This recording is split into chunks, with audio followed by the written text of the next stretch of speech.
એ હવેના સમયમાં અભ્યાસ માત્ર કરશે નહીં ચાલે, ગહન અભ્યાસ કરવો પડશે. સામાન્ય અભ્યાસ કરતા હશે એટલે શું થશે? સામાન્ય ડિગ્રી મળશે, સામાન્ય પર્સન્ટેજ હશે. એની જગતમાં ક્યાંય જરૂર નથી.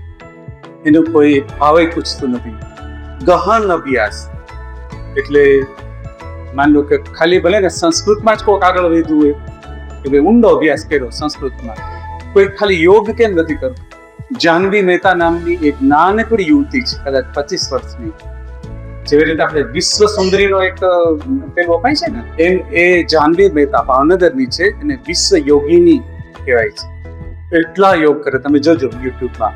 એ કહે છે કે મને મારા મમ્મી માટે વધારે આદર છે, તો એના નામ પાછળ લગાડે છે જાહ્નવી પ્રતિભાબેન મહેતા. તો જે પણ કરીએ એટલું ડેપ્થમાં જઈને કરીએ તો એનો યુગ છે ગહન અભ્યાસ.